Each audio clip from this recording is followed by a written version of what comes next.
Alabama head coach Nick Saban has officially announced his retirement from college football. And while some of you Gamecock fans might not expect this, Saban's departure could have a great impact on South Carolina. You are Locked On Gamecocks, your daily podcast on the South Carolina Gamecocks, part of the Locked On Podcast Network, your team every day. Hello, Gamecock Nation, and welcome back to the Locked On Gamecocks podcast. I'm Andrew Lyon, the host of this podcast, and also a staff writer for Gamecock Digest over on SI.com. Thank y'all so much for making the Locked On Gamecocks podcast your first watch or listen for your team here today. We are free and available, as always, both on YouTube and wherever you get your audio podcasts daily. Today's episode is brought to you by Game Time. Download the Game Time app, create an account, and use code LOCKEDON for $20 off your first purchase. It was the news that sent shockwaves throughout the college football world on Thursday evening. Head coach Nick Saban of the Alabama Crimson Tide officially announced his retirement. Obviously, this is something that has been sort of rumored, or it's been a rumbling for the past year or two, but when it comes to a coach as great as Nick Saban, you never really expect it until it actually happens. And so Nick Saban retiring from football, this is obviously going to change a lot regarding college football and also the Southeastern Conference as a whole. But this could also have potential ramifications for South Carolina as well, in a couple different areas, both when it comes to coaches and also players. Let's start off with the coaching side of things. Obviously, with Nick Saban leaving Alabama, the Crimson Tide, they are moving quickly to try and find a replacement for the man that's considered the greatest of all time in this sport. And a couple of the coaches that they could be considering are coaches that, as of right now, South Carolina is either quite familiar with or they're going to be familiar with very quickly in the next few years. The first name I'll throw out there is obviously Clemson head coach Dabo Swinney. If Dabo Swinney were to be the guy at Alabama, this would obviously change everything for South Carolina when it comes to the Palmetto Bowl, because obviously ever since Dabo Swinney has been at Clemson, and really truthfully since Steve Spurrier left South Carolina back in 2015, the rivalry's been very one-sided. Yes, South Carolina won in 2022, and in 2023 you could argue if a couple plays go differently and the offense has some semblance of life, South Carolina wins that game. But Dabo Swinney and the Tigers have held a stranglehold over this rivalry for the last 8-9 years. If Dabo were to leave Clemson, then that would change a lot. It would change things for the Tigers. They would have to conduct probably a nationwide coaching search for a new head man of their own program. And for Shane Beamer and the Gamecocks, it would give them an opportunity to really try and gain even more ground on their arch rivals. Ole Miss head coach Lane Kiffin is another possibility here for the Alabama Crimson Tide. South Carolina, they haven't played Ole Miss a ton in the past few years, but they're getting ready to play them every other year with this new SEC football scheduling format that's starting up in 2024. And Lane Kiffin, the Ole Miss Rebels, they've been viewed as a program that is quite similar to South Carolina. They've had their good spurts throughout their football history, but they've also had a lot of down years. And right now, honestly, Ole Miss is probably going through their glory years as a football program. If Lane Kiffin were to get poached by Alabama, and I certainly could see him being interested in that job, then Ole Miss, they would have to work hard to try to find someone that could somehow match what Lane Kiffin has done over the past few years, which is elevate the perception and stature of that football program, at least for the time being. And I don't think that Ole Miss could strike gold twice in terms of that aspect. I think you'd probably see them fall down a peg or two, and it would give South Carolina, therefore, a chance to possibly try and surpass them over the next couple years if they were to get things back on track. And then the last coach, Texas head coach Steve Sarkisian. Now, South Carolina, they don't have really any history with Texas. The reason why I mention this is because, again, just like Ole Miss, South Carolina's about to play Texas a lot more often, as weird as it is to say, in the very near future because of the new scheduling model here in the Southeastern Conference. And with Texas, they just got back onto the national map, being in the college football playoff. They were officially back, finally, in 2023. If Sarkisian leaves, then it could end up hurting the Longhorns and potentially, again, bumping them back down to where they were at before, which was an 8 to potentially 10-win program over the past 10, 15 years.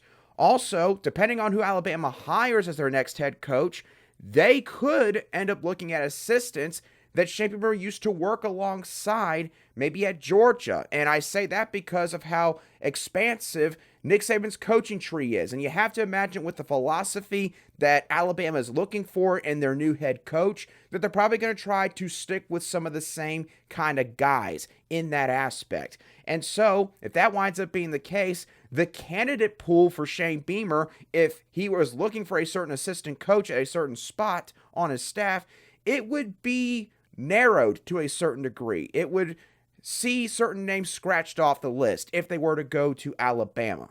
So that's also something to bear in mind with this entire process. Now, Alabama also has some players on their roster that South Carolina has been interested in the past. And right now, the Bama players, they have 30 days to enter the transfer portal because of the fact that their head coach has officially moved on, per the NCAA transfer portal rules. So South Carolina, hey, there's guys like LT Overton on this team, Daniel Hill, Justin Okoronkwo, Amari Jefferson, Dylan Lonergan, Ty Lockwood, Antonio Kite. All these guys are familiar with South Carolina because they visited South Carolina at a time in their recruiting process, or the Gamecocks, they were very close to landing them for a couple of these guys.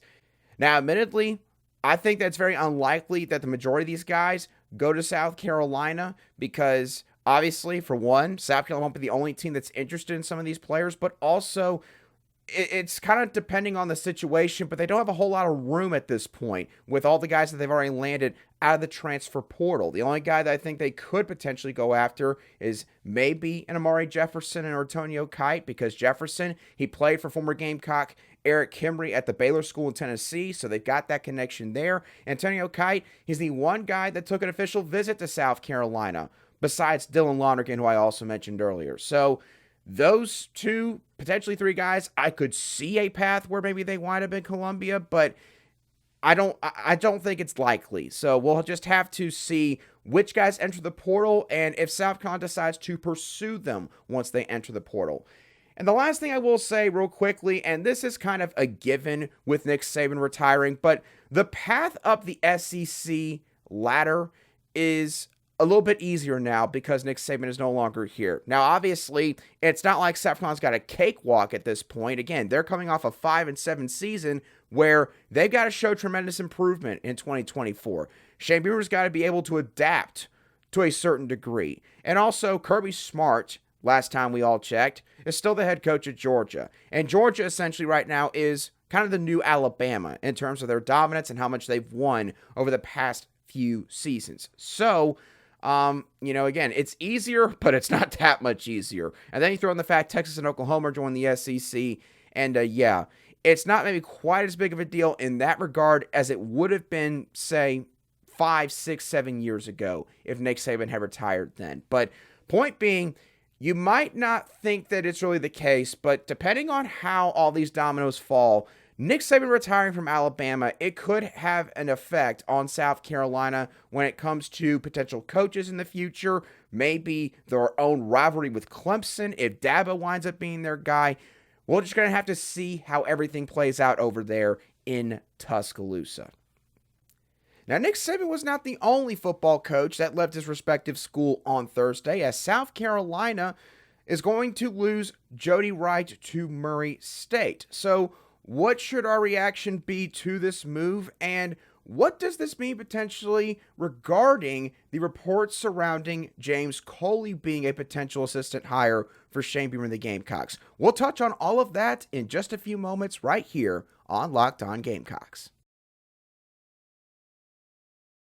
Today's show is brought to you by Game Time. Now, if you are someone that is a concert goer, if you enjoy your share of music, well, I've got just the event for you. R&B artist Neo is going to be performing in the Colonial Life Arena this coming Saturday night. Neo is known for big singles like So Sick, Let Me Love You, When You're Mad, and also Sexy Love. So hey, if you're looking to get some action with your significant other later that night, who knows? This might be just the kind of concert that you need to go to.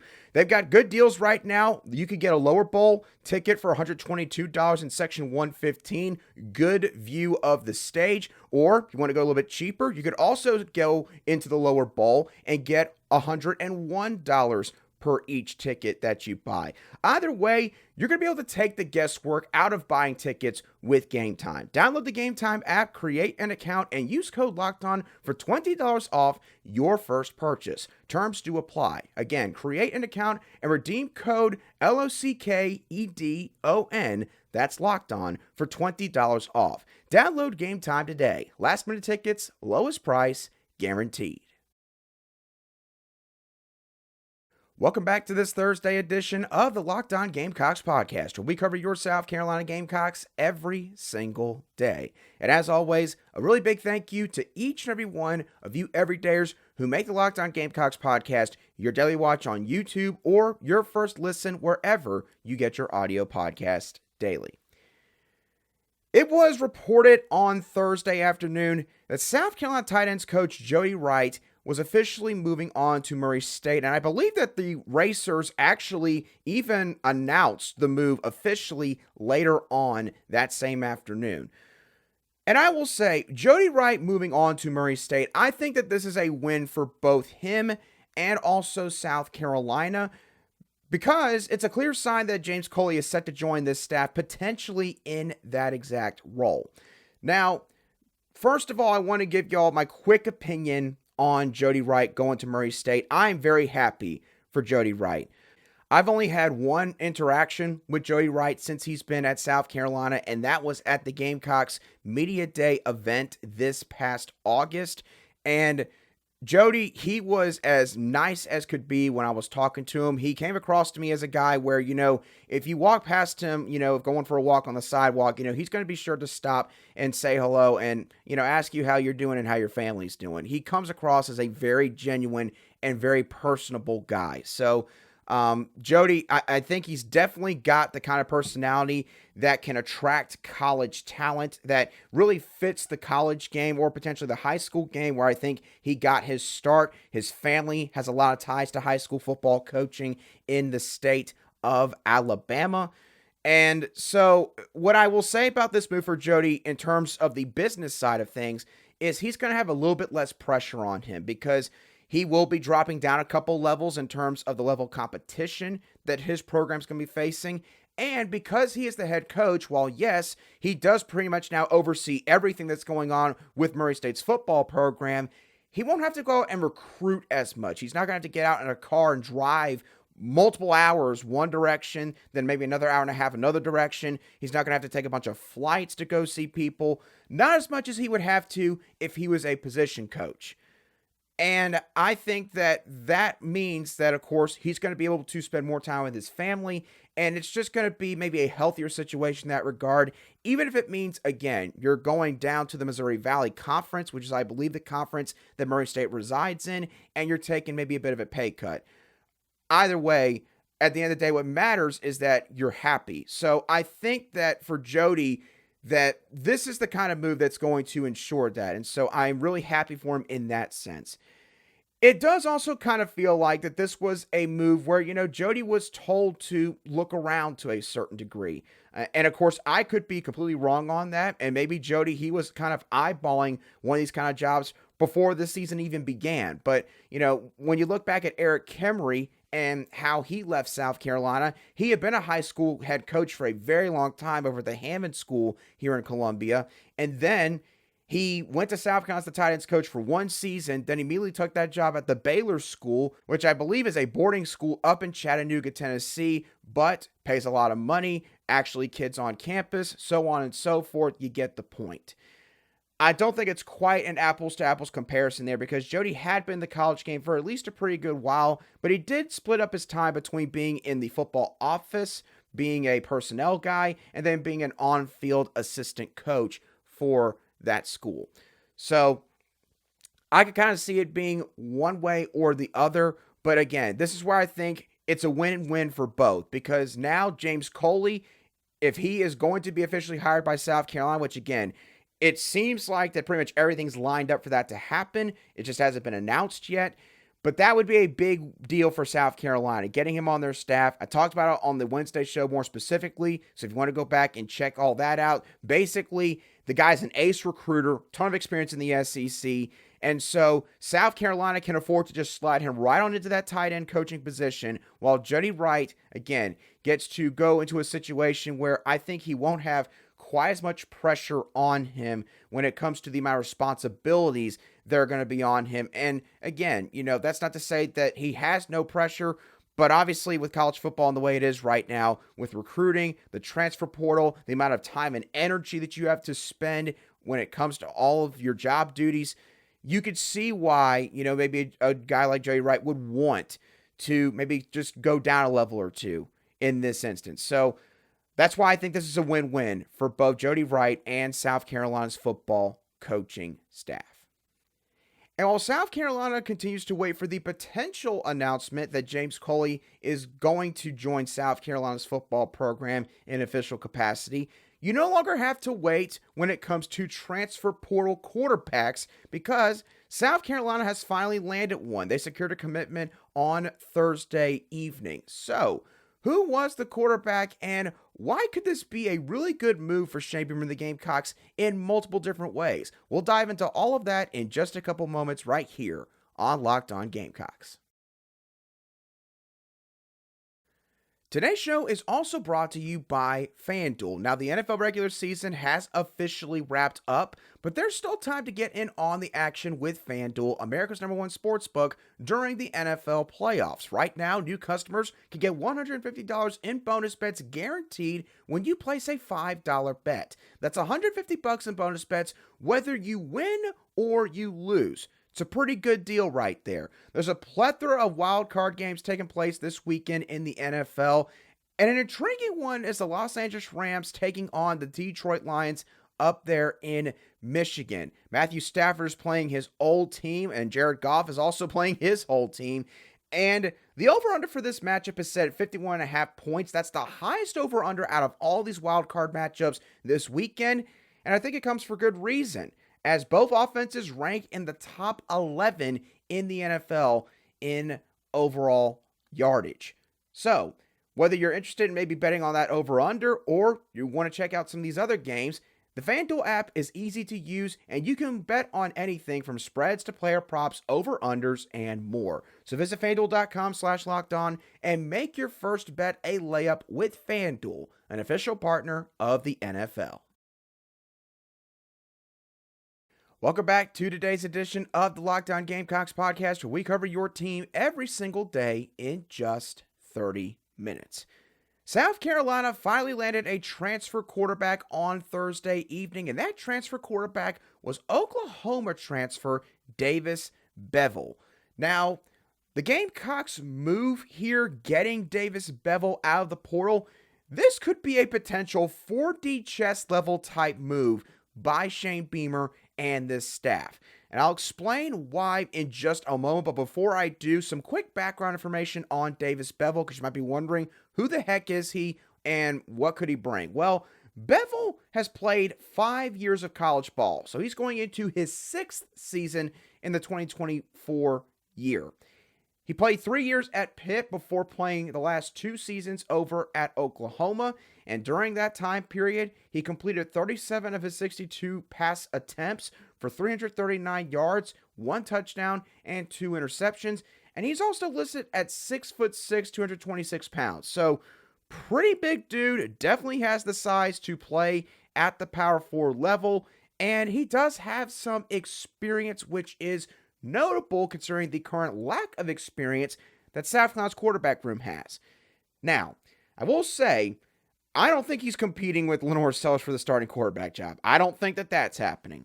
But to get into why I think this is a potential 4D chess move by Shane Beamer and the staff, the first thing, I do think that Beville is going to push Dante Reno in spring practice and potentially in fall camp. Obviously, again, we have talked about it several times now on this show, South Carolina had to get somebody on this roster before spring practice so that you weren't basically going to go out there with Lenore Sellers, who played 21 snaps last year, Dante Reno, who quite literally just moved into his freshman dorm in the past week, and maybe Luke Doty, who pretty much played wide receiver for you in 2023.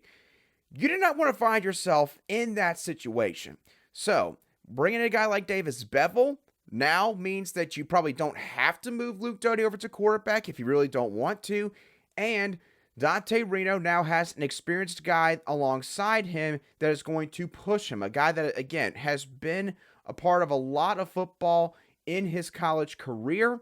And Dante Reno, again, as much as I think his learning curve is going to be lower than usual because he is a coach's son, and he's definitely got the intangibles when it comes to his leadership, I think that Davis is definitely going to push Dante a lot more than he probably would have otherwise if you didn't bring in a veteran quarterback from the portal this offseason. So that is one reason why this is a 4D chess move by Shane Beamer and the staff.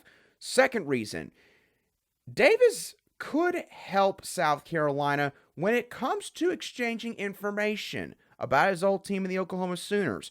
We have to remember, South Carolina is playing Oklahoma in 2024.